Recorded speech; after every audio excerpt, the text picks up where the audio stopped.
നമസ്കാരം. എടുക്കും തോറും പെരുകുകയാണ് ഇറാന്റെ മിസൈലുകളും ഡ്രോണുകളും ഒക്കെ.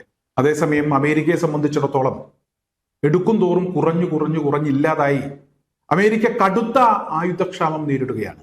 പെട്ടെന്നൊരു ദിവസമാണ് അമേരിക്ക ഇറാനെതിരായിട്ടുള്ള ആക്രമണങ്ങളൊക്കെ നിർത്തിവെച്ചത്. അതേസമയം ഇറാൻ ഇപ്പോഴും ശക്തമായി തന്നെ അമേരിക്കക്കെതിരെ തിരിച്ചടികൾ കൊടുക്കുന്നുണ്ട്. അന്താരാഷ്ട്ര മാധ്യമങ്ങൾ പരിശോധിച്ചാൽ അത് നമുക്ക് മനസ്സിലാക്കാൻ കഴിയും.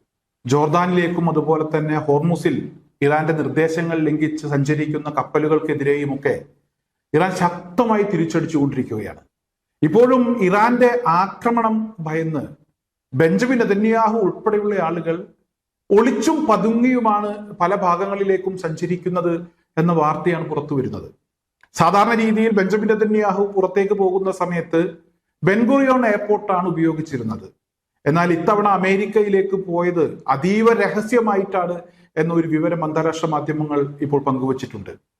ഇറാൻ ഇസ്രായേലിലെ മുതിർന്ന നേതാക്കളെ ലക്ഷ്യം വച്ചിരിക്കുന്നു. ഈ കഴിഞ്ഞ ദിവസം പുറത്തു വന്ന വളരെ പ്രധാനപ്പെട്ട ഒരു വാർത്ത ഇസ്രായേലിലെ സുരക്ഷാ മന്ത്രി ഇറ്റാമർ ബെൻഗിറിന്റെ വീടിനു സമീപം ഒരു ഡ്രോൺ തകർന്നു വീണു എന്നുള്ളതാണ്.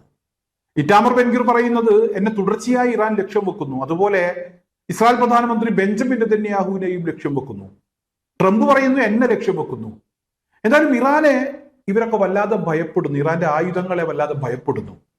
ഇറാന്റെ പക്കലാണെങ്കിൽ എത്ര എടുത്താലും, അമേരിക്ക മാസങ്ങൾക്ക് മുമ്പ് തന്നെ പറഞ്ഞത് ഇറാന്റെ മിസൈൽ ശേഷിയൊക്കെ ഇല്ലാതായി, ഇനി ആയുധങ്ങളില്ല, അവരുടെ നാവികസേന ഇല്ലാതായി, അവരുടെ വ്യോമസേന ഇല്ലാതായി, അവരുടെ പട്ടാളത്തെ ഞങ്ങൾ നശിപ്പിച്ചു, മിസൈൽ വിക്ഷേപിക്കുന്നതിനുള്ള അവരുടെ ശേഷി ഞങ്ങൾ നശിപ്പിച്ചു കളഞ്ഞു എന്നൊക്കെയാണ്.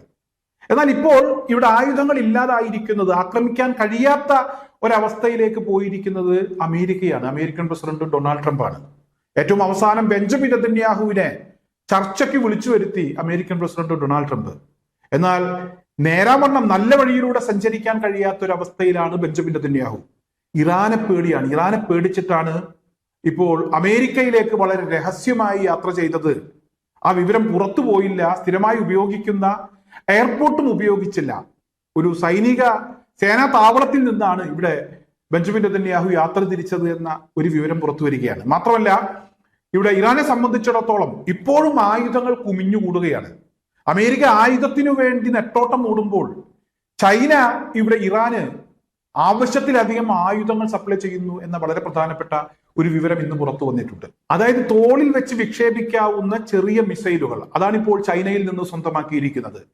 വ്യോമാക്രമണ ഭീഷണിയൊക്കെ നിലനിൽക്കുന്ന സാഹചര്യത്തിൽ ഇത്തരത്തിലുള്ള ആയുധങ്ങൾ ഒരുപാട് ഗുണം ചെയ്യും എന്ന വിവരങ്ങളാണ് പുറത്തു വരുന്നത്. അതുപോലെ തന്നെ റഷ്യ നേരിട്ട് ഇവിടെ ഇറാനെ സഹായിക്കുന്ന ഒരു സാഹചര്യം, എല്ലാ നിലക്കും രഹസ്യ വിവരങ്ങൾ ചോർത്തിക്കൊടുത്തും മറ്റുമൊക്കെ റഷ്യയുടെ സഹായം ഇറാന് വേണ്ടുവോളം കിട്ടുന്നുണ്ട്. ഇറാന്റെ തന്ത്രം തന്നെയാണ് ഇവിടെ എടുത്തു പറയേണ്ടത്. അതുപോലെ തന്നെ യുദ്ധം ചെയ്തിട്ടുള്ള അവരുടെ ആ ഒരു പരിചയ സമ്പത്ത്, അവരുടെ പാരമ്പര്യം, ഇതൊക്കെ നേരത്തെ ചർച്ചയായതാണ്. എന്തായാലും ഈ പാരമ്പര്യത്തിന് മുന്നിൽ റഷ്യയും ചൈനയും പോലും അവർ നിഷ്പ്രഭരാണ് എന്ന ഒരു വിവരമാണ് പുറത്തു വരുന്നത്. മാത്രമല്ല, റഷ്യയുമായി ബന്ധപ്പെട്ട് ഇപ്പോൾ ഒരു വാർത്ത പുറത്തു വന്നിട്ടുണ്ട്. ഉക്രൈനുമായി ബന്ധപ്പെട്ടിട്ടുള്ള ഇനി വരും ദിവസങ്ങളിലുള്ള യുദ്ധം ഇറാൻ മോഡൽ യുദ്ധമായിരിക്കും, അങ്ങനെയായിരിക്കും ഇനി റഷ്യ ഇവിടെ യുക്രൈനെ നേരിടുന്നത് എന്ന ഒരു വിവരമാണ് പുറത്തു വരുന്നത്. അതായത് ഏവരും ഇറാന്റെ ആ ഒരു ശേഷി കണ്ട്, അവരുടെ പരിചയ സമ്പത്ത് കണ്ട്, അവരുടെ ആ പാരമ്പര്യം അത് കണ്ട് ഇപ്പോൾ അത്ഭുതപ്പെട്ട് നിൽക്കുന്ന ഒരു കാഴ്ച തന്നെയാണ് നമുക്ക് കാണാൻ കഴിയുന്നത്. പലരും പല വിധത്തിലുള്ള ട്രോളുകളും അതുപോലെ തന്നെ പരിഹാസങ്ങളും ഒക്കെ ഇറാന്റെ നേരെ പലരുടെ ഭാഗത്തു നിന്നും ഉണ്ടാകുന്നുണ്ട്. യഥാർത്ഥത്തിൽ അമേരിക്ക പോലും ഭയന്നു പോയിരിക്കുന്നു, പകച്ചു പോയിരിക്കുന്നു എന്നുള്ളതാണ്. അതുപോലെ ജോർദാനെതിരെ ഇപ്പോഴും ഇറാൻ ആക്രമണങ്ങൾ നടത്തിക്കൊണ്ടിരിക്കുന്നു. നിരവധി ബാലിസ്റ്റിക് മിസൈലുകൾ ജോർദാനിലേക്ക് ഈ കഴിഞ്ഞ മണിക്കൂറുകളിൽ പോലും ഇറാൻ വിക്ഷേപിച്ചു. ഈ മിസൈലുകളെ തടഞ്ഞു, തകർത്തു എന്നൊക്കെയുള്ള വാർത്തകൾ പുറത്തു വരുന്നുണ്ട്. എന്തായാലും 2 ദിവസം കഴിഞ്ഞാൽ ജോർദാനിൽ എന്താണ് സംഭവിച്ചത് എന്നതിനെ കുറിച്ചുള്ള വിവരങ്ങൾ പുറത്തു വരും. കാരണം അമേരിക്കയുടെ എയർ ഡിഫൻസ് സിസ്റ്റം പൂർണ്ണമായും തകർന്ന ഒരവസ്ഥയിലാണുള്ളത്.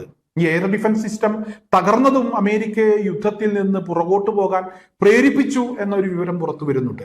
എന്തായാലും അമേരിക്കയുമായി ബന്ധപ്പെട്ട് അമേരിക്ക തകർച്ചയുടെ വക്കിൽ നിൽക്കുമ്പോൾ, ആയുധങ്ങൾ ഇല്ലാത്തൊരവസ്ഥയിലേക്ക് പോയപ്പോൾ ഇറാൻ ഇവിടെ ശക്തമായി തന്നെ അവർ മുന്നേറുന്ന ഒരു കാഴ്ചയാണ് കാണാൻ കഴിയുന്നത്.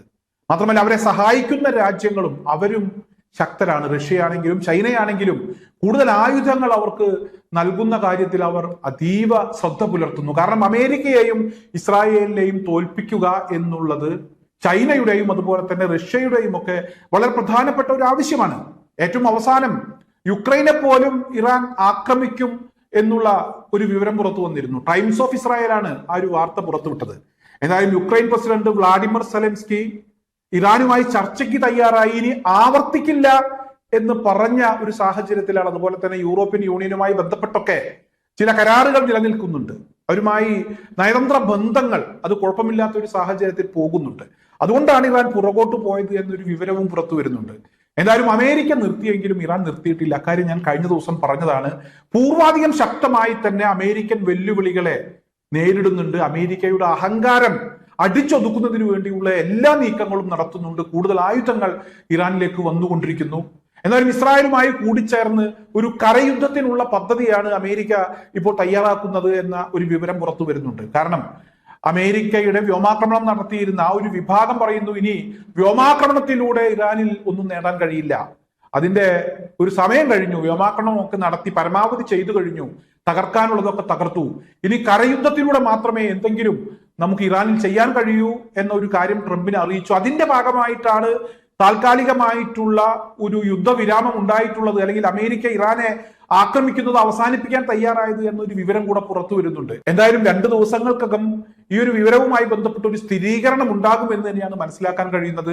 എന്തായാലും ഇസ്രായേലുമായി ബന്ധപ്പെട്ട് ഇസ്രായേൽ ഇനി ഇറാനെ ആക്രമിക്കുന്നതിന് വേണ്ടി ഇറങ്ങി പുറപ്പെട്ടാൽ, അമേരിക്കയുമായി ചേർന്ന് ഇറങ്ങി പുറപ്പെട്ടാൽ അതിശക്തമായ മാരകമായ ആക്രമണം തന്നെ ഇറാനിൽ നിന്ന് ഇസ്രായേലിലേക്ക് ഉണ്ടാകും എന്ന കാര്യത്തിൽ തർക്കമില്ല. കഴിഞ്ഞ സമയങ്ങളിലൊക്കെ ശക്തമായി തന്നെ ഇസ്രായേലിനെ കൈകാര്യം ചെയ്തിട്ടുണ്ട് ഇറാൻ. എന്തായാലും ഇപ്പോൾ ഇറാൻ കൂടുതൽ പ്രതിരോധ സംവിധാനങ്ങൾ മെച്ചപ്പെടുത്തി കൂടുതൽ ആയുധങ്ങൾ അവർ ശേഖരിക്കുന്നതിന്റെ ഒരു തിരക്കിലാണ് എന്ന വിവരം തന്നെയാണ് ഇപ്പോൾ പുറത്തു വരുന്നത്.